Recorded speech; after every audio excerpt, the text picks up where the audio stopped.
question is, tell me the biggest band you've seen in the smallest venue. That's a great question. It would either be...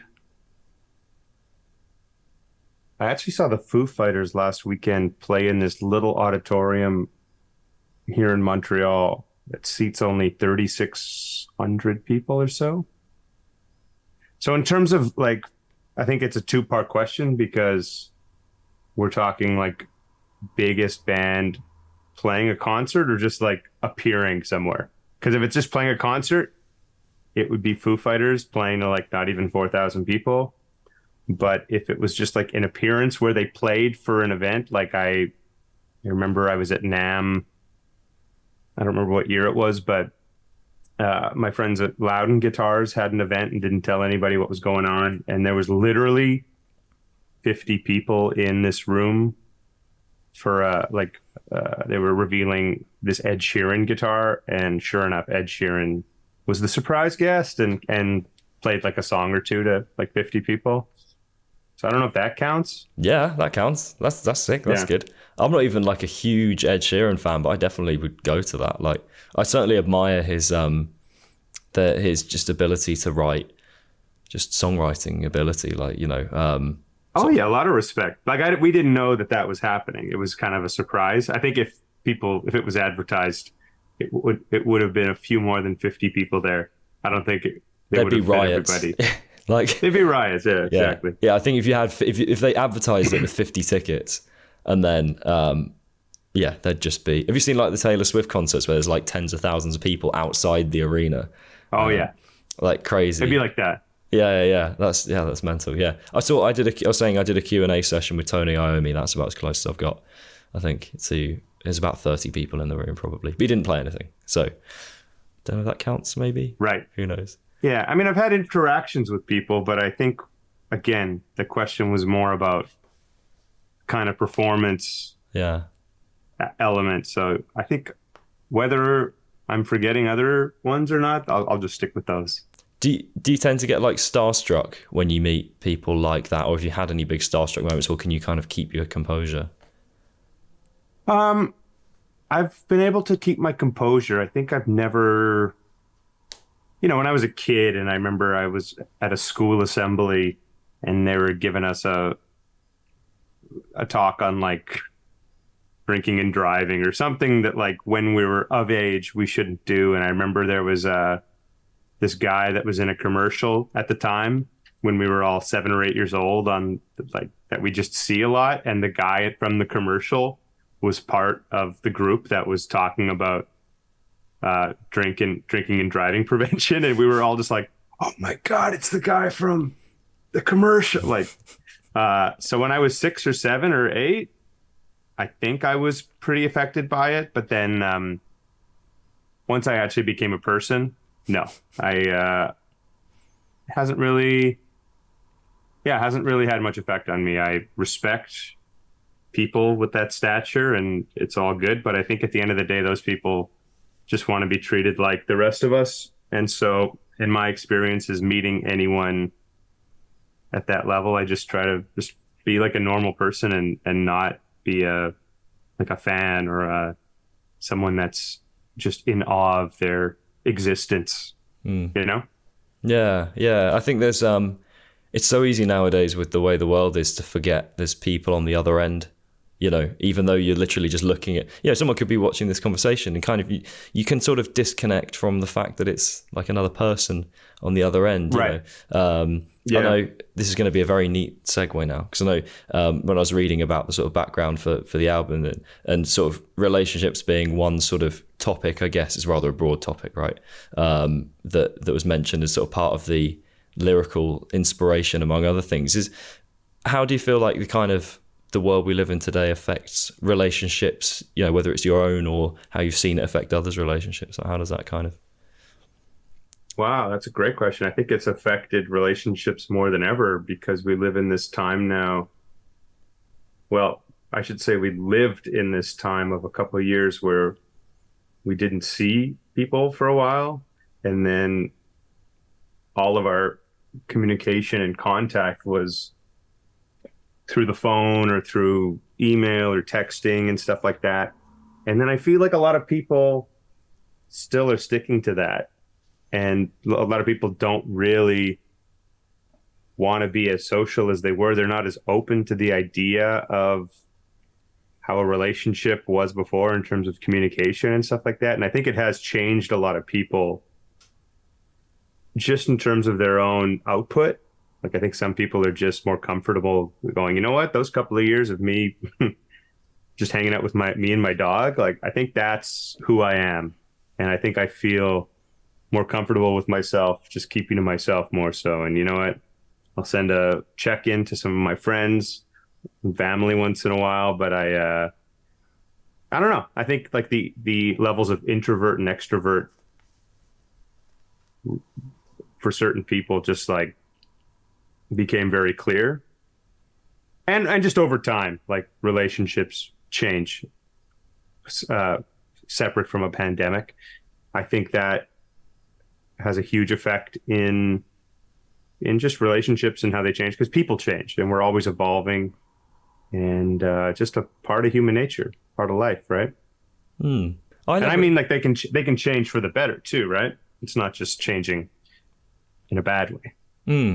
I never know where I'm at with the sort of people change, you know, because there's the cynical part of me is always like, do you know, I know I've changed in ways. I think some of the more interaction-based things, I'd say I'm more confident than I was before, you know. I think it's naturally a thing from being a young person. You're just always a bit shy about everything.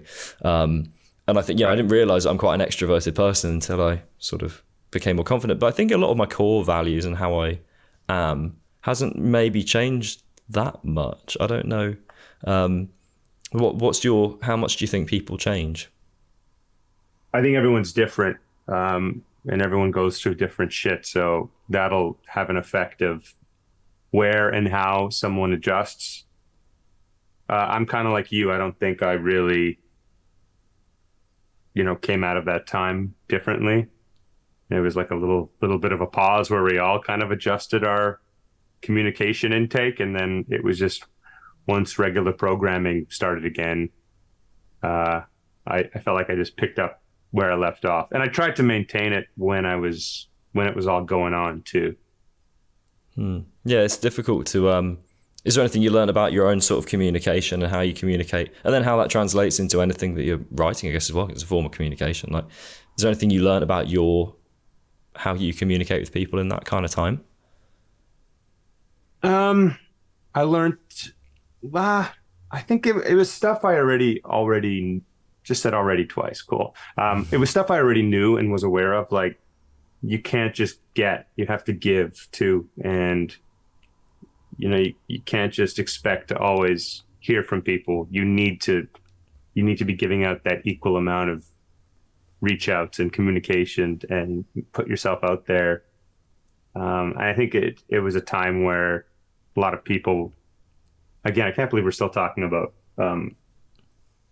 lockdown times and stuff, but I think a lot of people shut down in a way where they felt like they didn't have to do that anymore because they weren't seeing anybody. But if anything, it was the most important time to keep communication going and like to let people know, hey, I'm still here. I know I'm not in person, but here if you need me, if there's anything I can do, or just want to check in to say, hey, that stuff was always still just as important. If anything, it was more important then, but stays that way now. But like, you have to put in to get, Yeah, no, I fully get it. And I think there's some quite, I heard someone say the other day, it sounded very like sort of alpha male, and, it sounded kind of a bit, I don't know, a bit silly, but it was like I don't even know who it was, saying about, like, never sort of invite yourself to things. And I understand the principle of like, don't just intrude on stuff.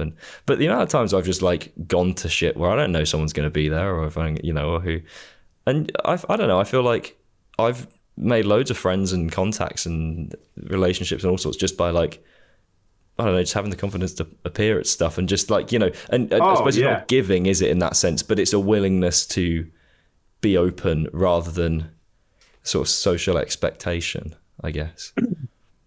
Absolutely. You're gonna meet people and you're gonna form relationships by putting yourself out there, and that could mean in a situation that you don't know what to expect or you don't know people. It generally won't happen if you're just kind of shutting yourself out from everything and every opportunity. Yeah. And I think a lot of people choose to be that way, and that's fine. I don't think there's any,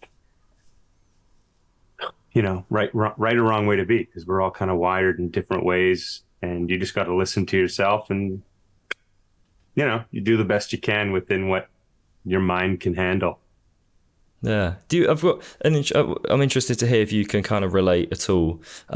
So I write songs myself, and I always used to write about, I never saw writing particularly as this cathartic kind of thing. I know a lot of songwriters, and I'm interested to hear where you're at on this, sort of see songwriting as it's sort of this sort of flow of consciousness, and it's a way of expressing and getting things out. Whereas I initially found that what I enjoyed writing about was maybe the things in society that I was unhappy about. And that's a little bit less personal maybe. And I don't know if maybe I was just deflecting from talking about me. Maybe I was just a bit nervous about that. But I found as of lately, and I can't say why, I don't know, I've wanted to write a lot more about personal things. And I don't know, we're talking about people changing. I don't know what's changed to make me want to do that. But do you sort of have, where are you on that balance of writing, of treating songwriting as a tool for expression and sort of catharsis versus something that's maybe more, don't say objective, that sounds really like, I don't know, unexciting. But what does songwriting serve for you, I suppose is a better question, other than creating a song? Well, when I first started songwriting, which was a very long time ago, I just wanted to write songs about, I was so young. I just wanted to write songs. I didn't actually care what it was about. I'm talking like when I was very, very young. But it definitely stemmed from my own personal experiences, and whether I realized it or not, it was personal experience that was the most natural to write about. And, whether it's like you need to get it off your chest or it's the only real way that you feel comfortable talking about it in some capacity outside of talking about it in conversation with someone, you can just kind of speak a variation about it or like an excerpt of what's actually happening in song. So I think that is a comfortable way that I felt comfortable that way starting. And then once I started taking it a lot more seriously and writing, it definitely stemmed from personal experience and my own, catharsis. And then as I've gotten deeper into just like writing my own catalog and putting out a few albums, or a couple albums, it's been more about exploring that still, but also exploring other things, non-biographical experiences or writing about other people's experiences, society too, just like being more open to it. And I do a lot of collaborating with other people for their own projects. So people will like ask me to write with them for their own project, just as I like to do for my own with other people. And I feel like when I write with someone else for someone else, I feel a lot less inclined to put my own personal experience into something. I really try to write around whatever their experience or what the topic of they're looking for is. But no matter what, like you can only pull from your own life and like what and what you've gone through. And that comes from experience. And you end up, whether you know it or not, you dig into that, and whether you can mold that into something else or kind of twist it in a different way, that's something that happens too. And I think that's the coolest part about songwriting, is when there's really no rules and it's really open-ended, and what you draw your inspiration from can be different every time. And as long as you can get something meaningful out of it, then I think you're doing it right. But yeah, so to answer your question, it's a little bit of both now.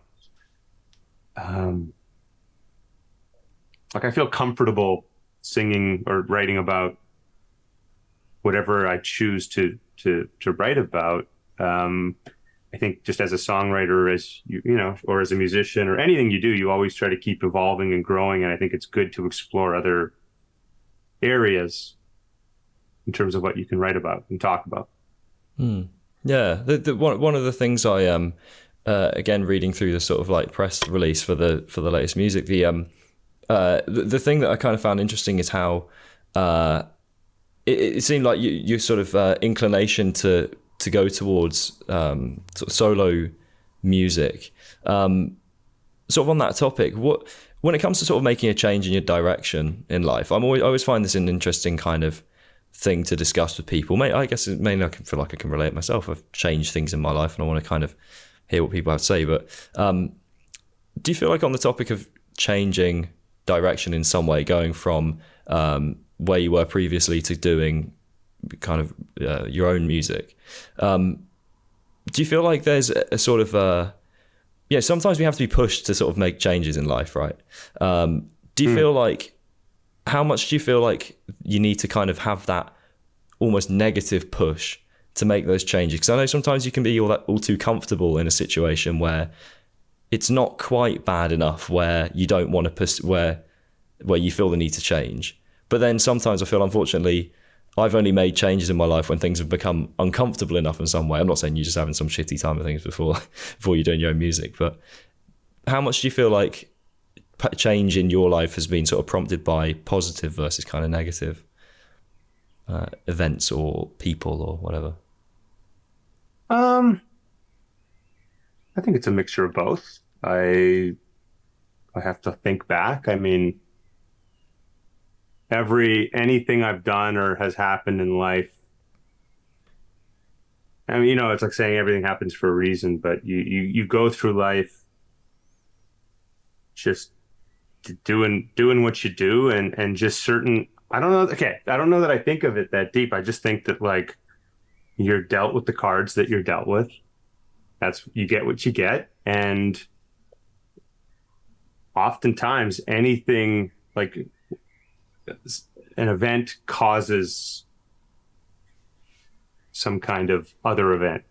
And, you know, whether it's you having a job that you're too comfortable in, but you're not realizing that it's bringing you down and you're struggling, or you're in a really good place, but you're lacking in other things. I don't know.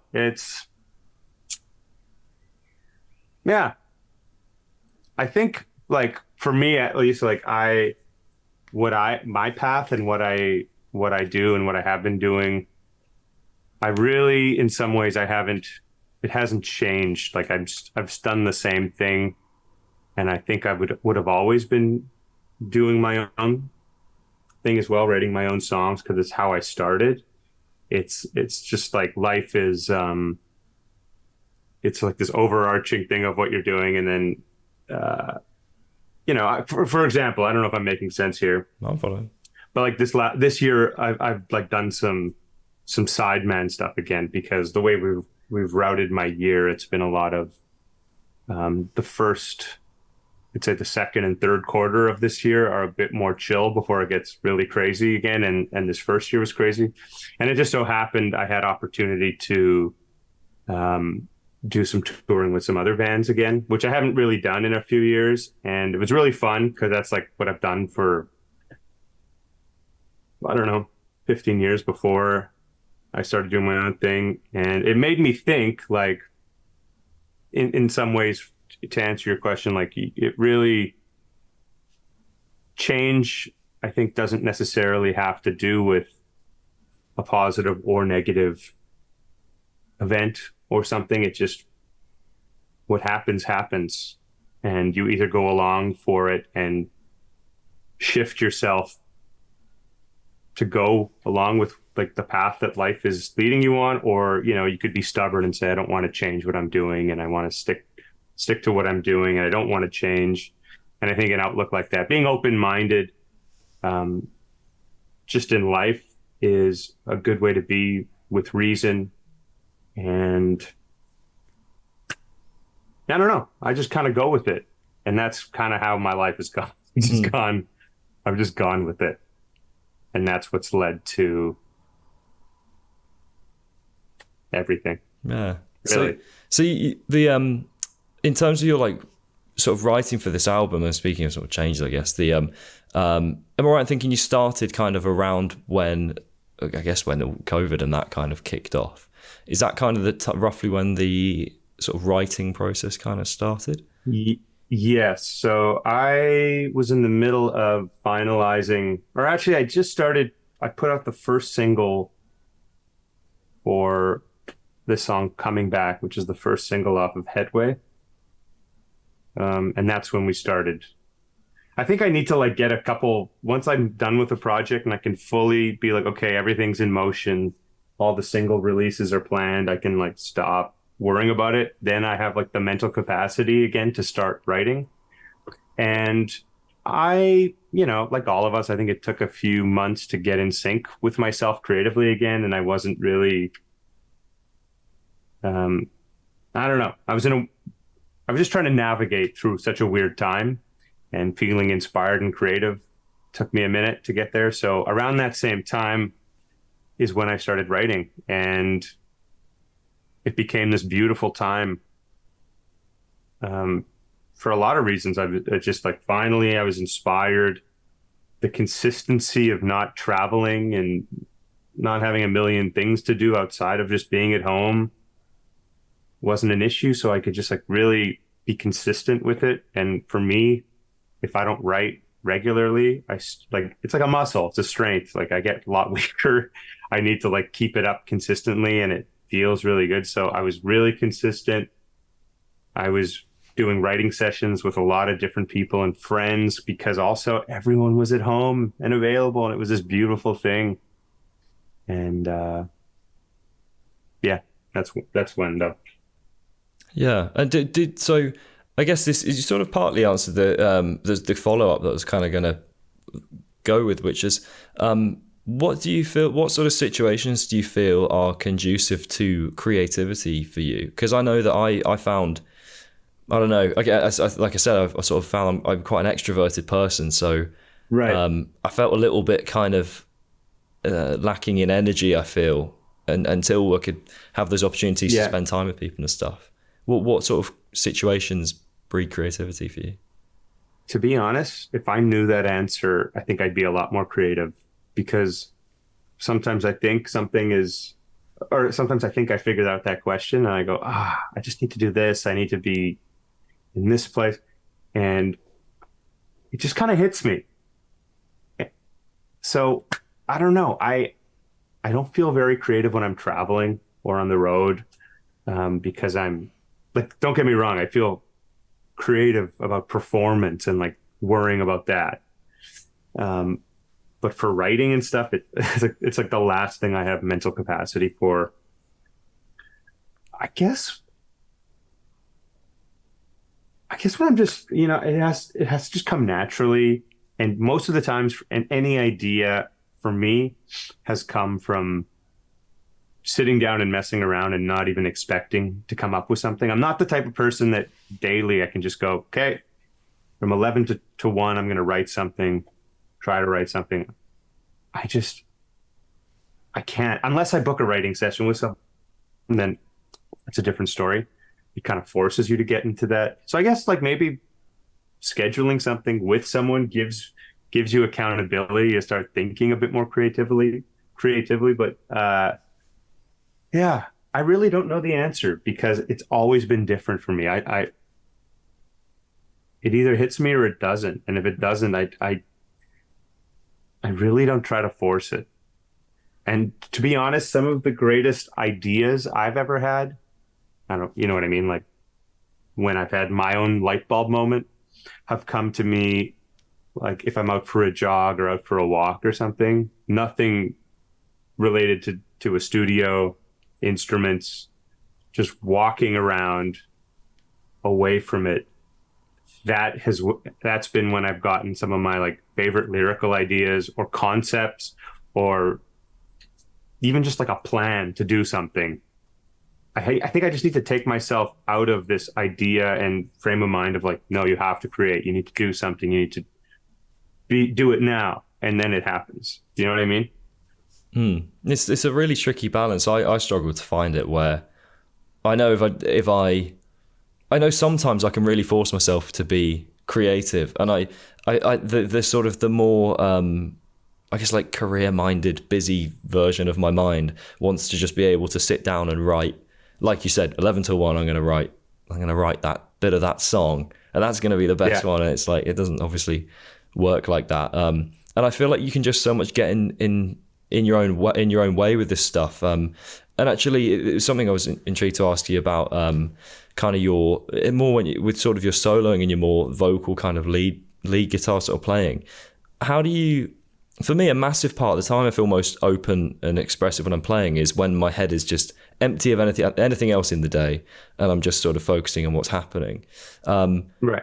How do you kind of? Well, I mean, A, do you sort of resonate? Does that apply to you? And B, if so, or if not, I guess, how do you kind of get into that place where when you sit down with the instrument, where you can sort of allow that train of thought, train of consciousness to go straight from your head to the guitar? How do you kind of get yourself into that headspace? Well, that's, I consider that a completely different thing than the being inspired to create an idea or write. That headspace is something I've worked on, I think, my whole life, to be able to pick it up and kind of always be in that headspace and always be ready to go.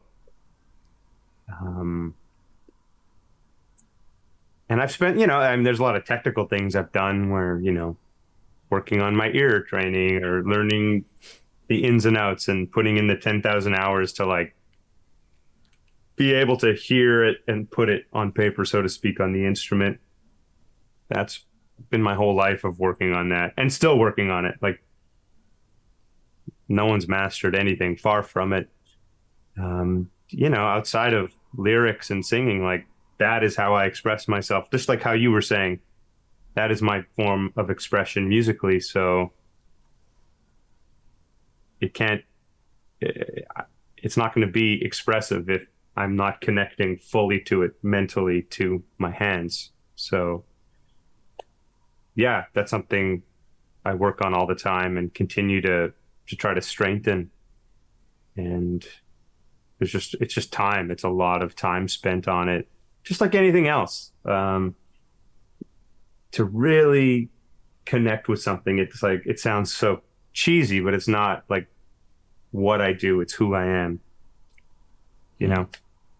When you're talking about that kind of sort of connection with the instrument, are there any moments or like even whole songs on the album that are like sort of lightning in a bottle kind of moments where you've just, where kind of the whole thing is just unraveled? Sometimes you can have those moments where you hear an idea and it just like the whole thing becomes apparent quite quickly in your head of where this is going. Are there any like little moments or even whole kind of sections or whole songs that kind of where that happens? You know what? I think I don't know that I've ever had the experience yet of, I've heard it so many times, like bigger artists are like, yeah, I wrote this song in 10 minutes. It just came out of me. I don't think I've had that experience yet. I haven't either, so I think it's all right. Yeah. However, I do think the ideas, at least from this record, are some of my favorite ones yet. And just this concept of the songs, the lyrics, like the full package of these songs, I think I'm most excited about them, just because, you evolve, you try to put out the best thing you can each time and try to beat the last one. And, simply put, I had all this time and I wrote 30 songs, and 10 of the songs are this album. Those were the 10 that I thought were the strongest. And then there was another 5 that I really loved. I wanted to record them, but I just didn't feel like they had a place with those 10 songs. So that was the Downtown EP, which I put out last year. And it was just a way of me being able to still give life to those songs but not put them on this album. So when you have 30 songs to choose from, and just a third of them are the ones that make it, it gives you a lot more perspective where the strongest ones lie, at least, or if it's lightning in a bottle, at least compared to these ones, there's a lot more lightning, so to speak. That's kind of how it is for me. So I feel that way about all 10 songs. I think they're special. And it's not that the other songs that didn't make the cut sucked. I just don't think they measured up fully to the vision I had and that cohesiveness that an album should have, in terms of the content.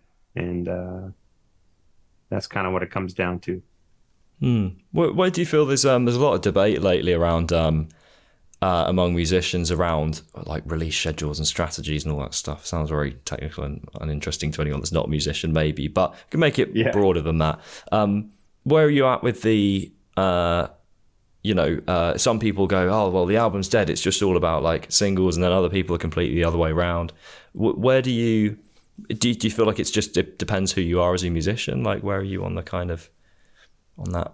I think it's both. If you're Taylor Swift, you can keep re-recording your records and put them out, and they're all gonna be number one again.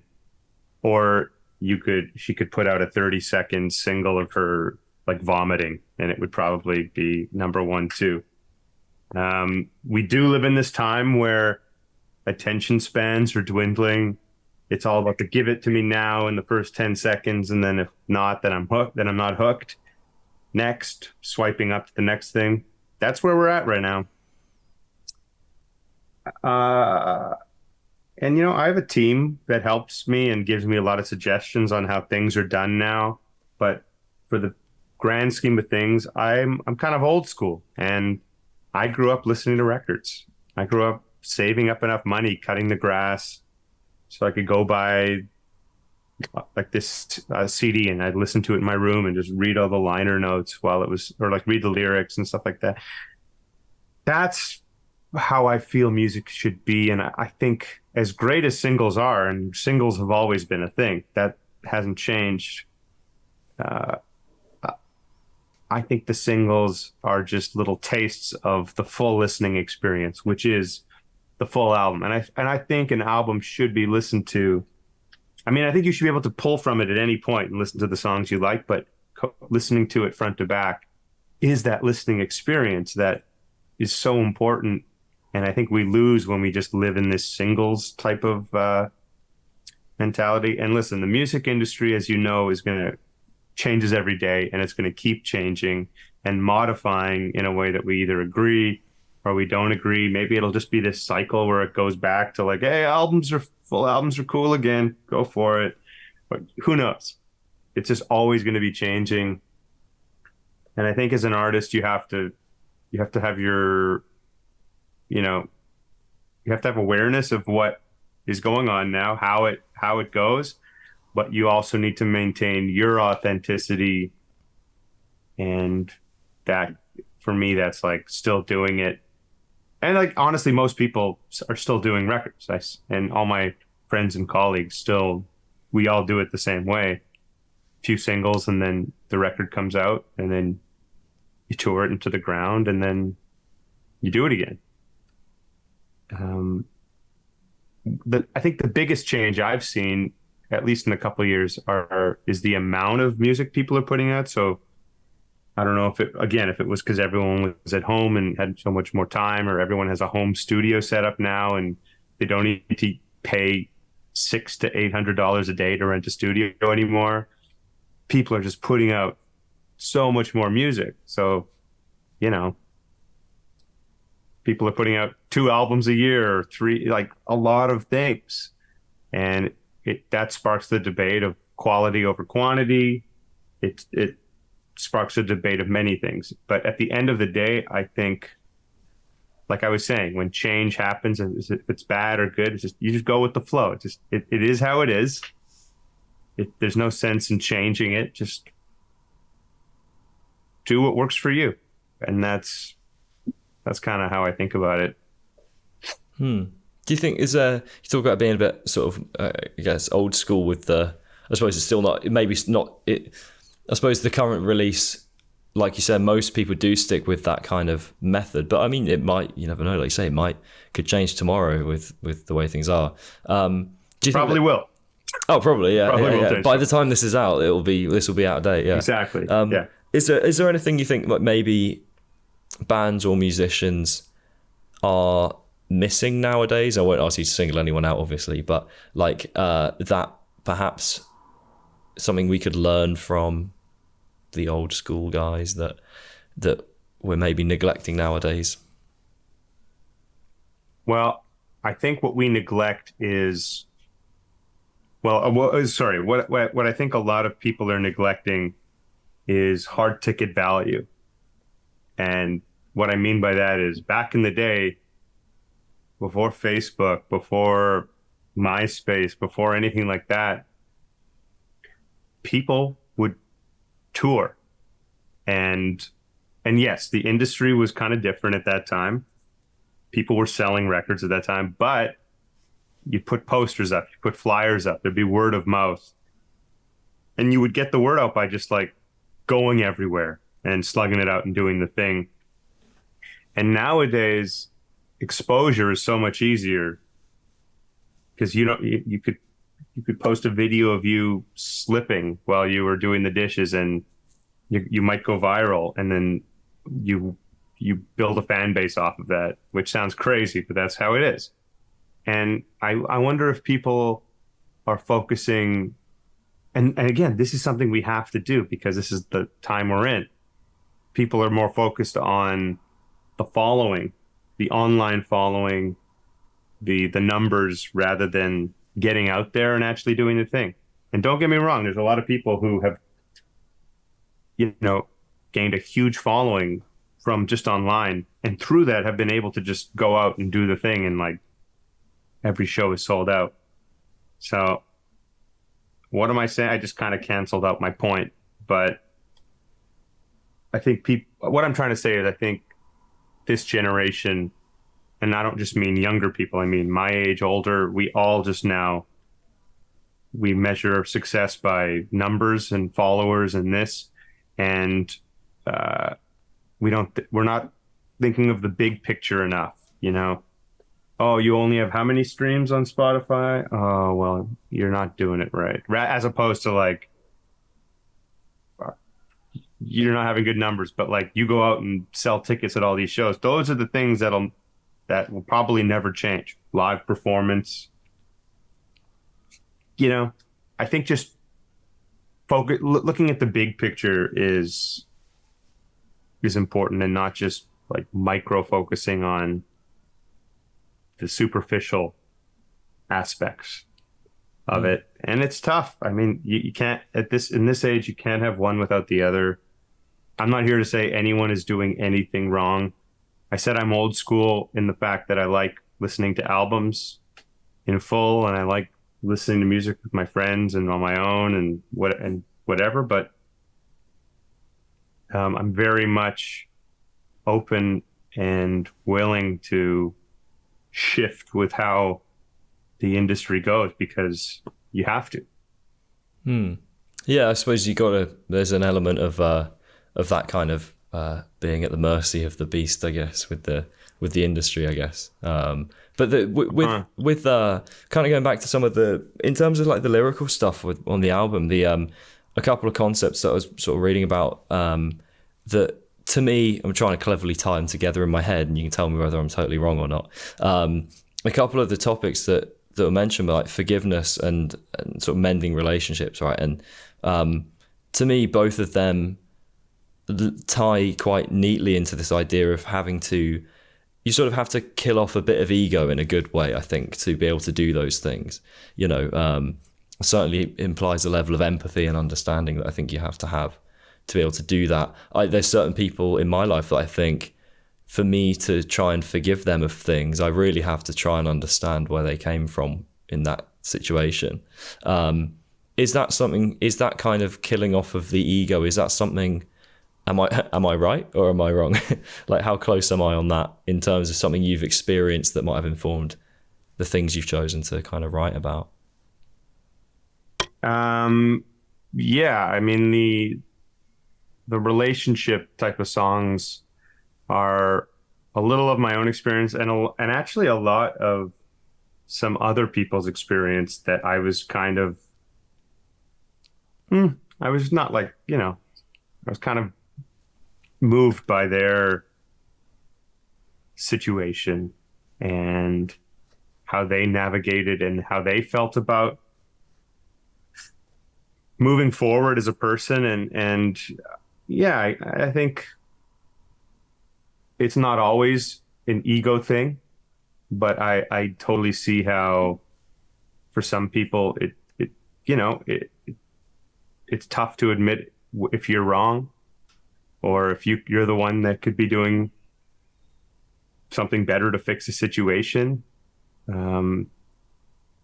That's not as much the topics in these songs as much. It was more of a cohesive, it's almost like after a relationship is done, the consequences from that, after a relationship is salvaged, what does that look like after? It's almost like so many songs are always about like the getting it back together or the breakup, and I was kind of interested in exploring after that, like the part of the movie where, oh, they're back together, the end.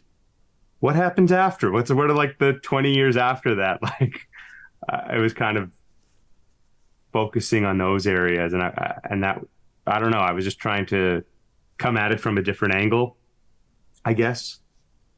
But it was like the inner workings of like finding your way back to normalcy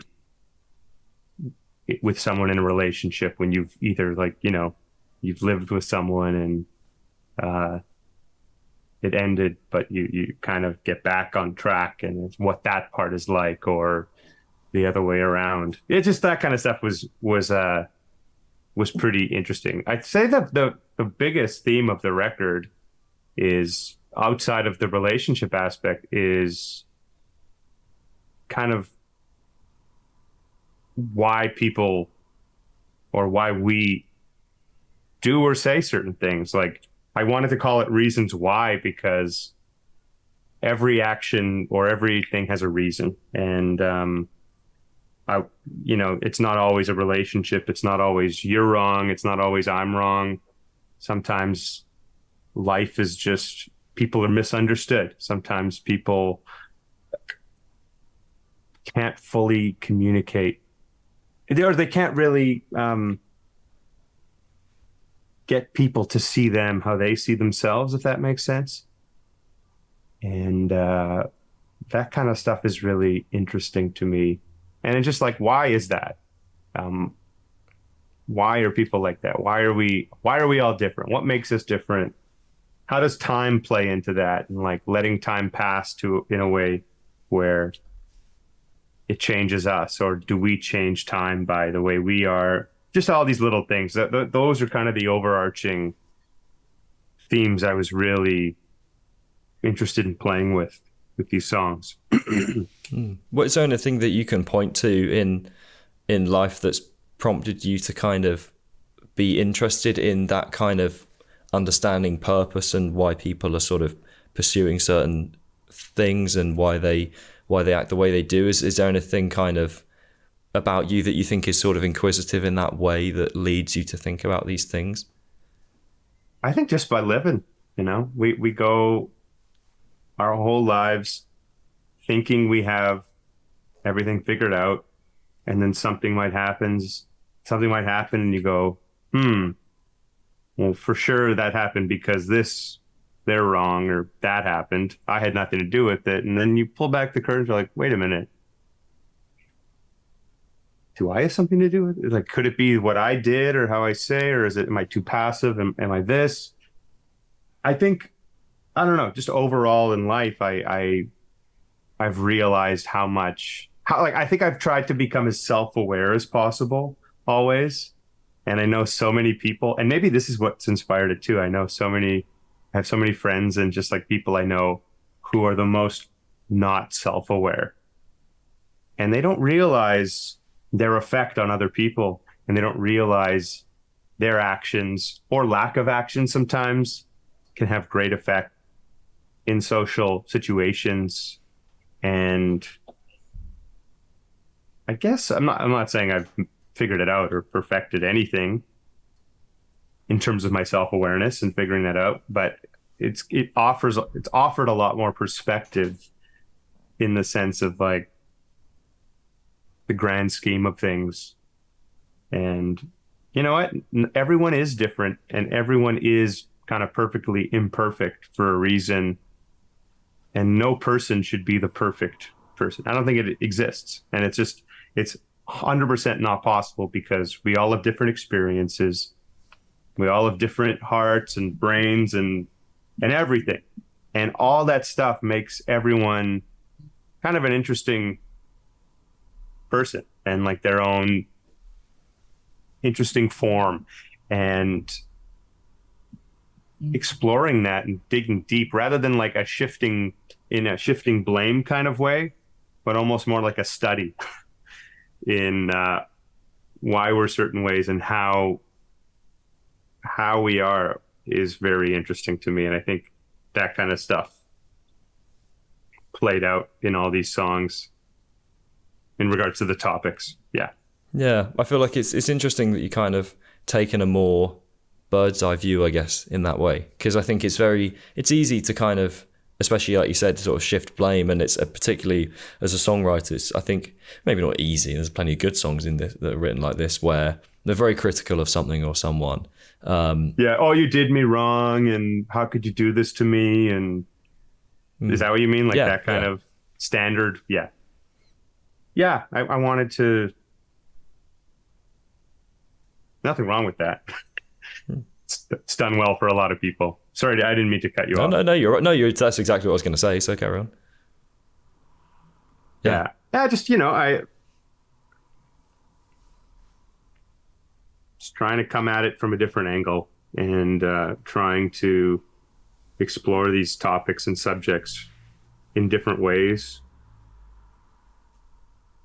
That's about it. It's just bird's eye view. I like that. It's really essentially what it feels like now that you say that. Well, I suppose that you sort of brought up an interesting point, just to a final thought, I guess, that you say about sort of, obviously you feel like some people lacking in that self-awareness, and I suppose it's hard to understand someone's reason why, if you will, if they don't know what theirs is, I guess, which maybe I suppose might somehow answer that question of, why do people do do the things they do as well. They don't know, so and do we know? Do I know why I do a podcast? I don't know. There could. I mean, I think the answer for like there's reasons why. The reasons why will never necessarily be answered. I don't think there'll ever be an answer that someone on the other end will hear and be like, okay, I accept that. But everyone's entitled to their own explanation. Everyone's entitled to their own reasons for everything. And whether you accept something or not, there has to be acknowledgement of how that person sees a situation or feels. I mean, I think if that was the reality, I think a lot more people would probably get along or understand each other more so. But it's just not quite how it is. I got one final question that just came up from that, to be fair. What is there any one person in your life that has surprised you the most in how they've changed or how they've done something, or where you've gone, whoa, I didn't see that coming? Oh, FYI, I always do bad in questions when I have to think about one specific thing, because I for sure have numerous people in my life that have done that. And it's like asking, what's your favorite album? I'm like, I don't know any albums. Let me think. You can always edit this down if I can't think of it. But that's a good, man. Add some realism to the, I was saying I need to, what I need is to have my own like film music that I can put in a bit like elevator music, but like try and level it up and have, put when people are thinking. Yeah, overthinking time. That'll make my edits very long, but yeah, could do it. Might be worth it though. Might be Maybe. worth it. People that have done or changed something that really made me notice that I know. This is a tough question. For the record, I don't know what I would answer that with. What was that? I was just saying, for the record, I don't know what my answer would be to that. So, you know what? I think I've seen the most change in people. Sorry, I've seen the most change in people that I've known the longest. And I think that there's no way around that. So like people I went to school with who are a certain way. And you have this idea of how they are at a certain age or at this time in their life. You go and do your own thing and you grow up and you evolve and you're like, well, they're not that you're always thinking about those people, but if they ever came up in conversation, you'd probably be like, oh yeah, they're probably how they were the way I think of them. And I've met up with a lot of people who I hadn't seen in almost 20 years, 15 or 20 years.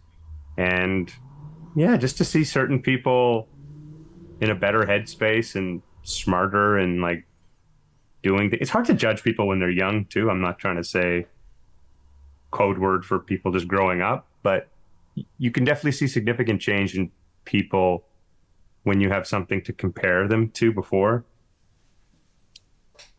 And as tough as this question is, might be a cop out, but that's kind of what I would lean towards. Yeah. No, it's just, yeah, that's fine. I understand that. I had a school reunion a few years ago, and I was like, how was that? It was good. To be fair, it was. I liked it. It was good. I think because the school I went to very much steered people towards financial business kind of work. So there's a lot of people doing quite well, but not doing very exciting things, from what I can kind of tell. I got a lot of friends who. This isn't me trying to sound all sort of superior just by saying I'm doing exciting things, But one thing I did notice is everyone mellowed out a bit. Like people weren't as sort of high frequency, like just and frankly annoying. But people didn't change that much. Like there was one kid who he was always the one who would like claim to be able to beat anyone in a fight, and I remember when just getting the same vibe, but just dimmed down a tiny bit on the dimmer switch. But that was it. He was the same guy. Right. I hadn't seen him for like 5 years. And he was the same. So I'm like, yeah, that's why maybe I'm a bit more cynical, because purely of him, no one else. But that was an well, like one. That resonates with me. I saw a bunch of people back over the holidays, like back in December, that I haven't seen maybe since they were, I don't even know if this counts. Like they were like literal kids.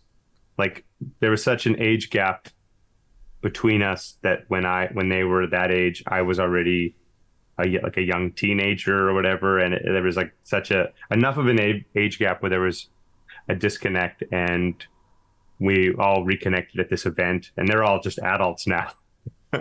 And that removal of like numbers and age, talking to someone, I'm not even talking that many years, but enough that when you're younger, it's like, why would I talk to someone this many years younger than me? It was amazing. Like, oh my God, you're like a person now. It's just, I don't know. It's weird. Yeah. It's just funny. I guess what I'm trying to say is we perceive people as one thing, and we don't. I think we're all just too caught up in ourselves, and we're not supposed to just think about other people like that all the time. Like we need to focus on ourselves and do the best we can at life. But we don't. We just assume people freeze in the last way that we left them and saw them, and that they never change. It's just funny because I suppose maybe the ones I remember are just the ones that are like that, I suppose when you don't hang with people younger than you, I guess, because like there's like half your life. If they're like 4 years younger than you and you're 8, it's like that's your half your life, And this was some family that I'm referring to. Oh, okay. Yeah. So yeah, it's funny. It's awesome. Yeah. Cool. Well, so if we could, for sort of in preparation for my next conversation, get a conversation starter or a question to get me cracking, can make it as interesting or weird or baffling as you want. Yeah. People always put a weird amount of pressure on this moment. It is a lot of pressure. Yeah. Because I think you want to have a good question. I've had some really shitty questions, so it's all good. What's your favorite pizza, man? No. I think I have done that one, actually.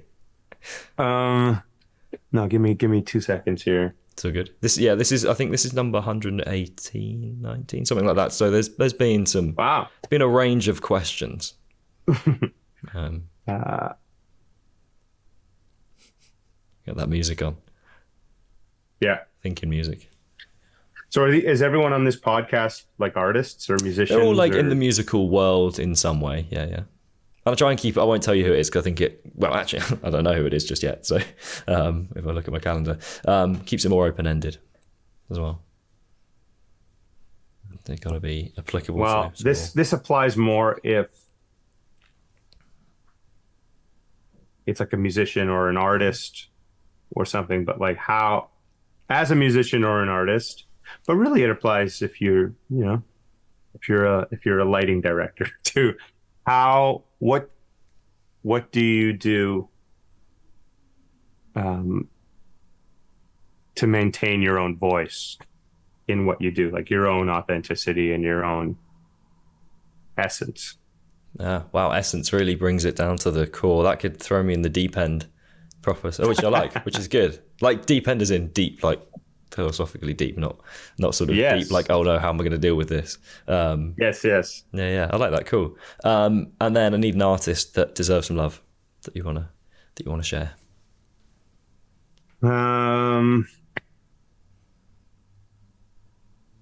Could put their music on right now.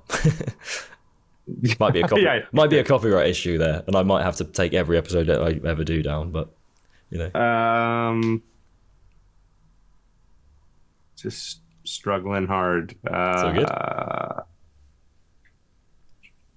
Doesn't have to be the single greatest one ever, but someone you think is maybe up and coming that's excited you lately.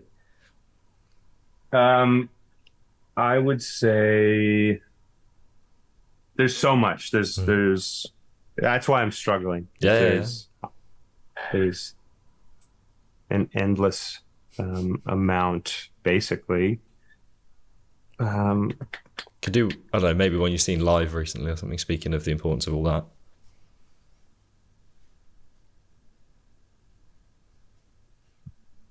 You'll have to edit this out. This is brutal. That's all good. I always I'm going to keep. I think maybe I'm just. I need to. I'm just going to embrace it, man. Like, I might have to. Yeah, I think I might have to actually. I think it'd be a funny. I don't know if I'd have to inform people if I could definitely have like a little stream deck where I just press a button and some music comes on, but that would just make it worse. I think. Have you ever seen Countdown? It's a UK. No. It's a show where they have the they get given a load of letters and they got to make the longest possible word. And if you get like a 9-letter word, you're a genius, you know. And they always have it's a 30-second timer, and then the music goes on as the time's going round. But there's like there's a version of that, like a sort of a humorous version they do in the evening, where there's just all sorts of crazy shit happens in that 30 seconds while people are trying to come up with their It's a good show. It's called 8 out of 10 Cats. It's worth watching if you find yourself bored over here. Okay. I think I'll nominate my friend Niall McCabe. Cool. And he is I don't want to say he's an up-and-comer because he's been at it for a long time. But he's an unbelievably fantastic singer and songwriter. And you should check him out. Awesome. And then anything the list could be so long. I think it kind of almost takes away from it a bit when I've had people just throw loads of names and I'm like, I feel like if we can just send it one way without me throwing my microphone and my headphones on the floor, that'd be good. No problem. So anything you want to plug, promote to the world? I'm sure there's something. Yeah. Grab the album.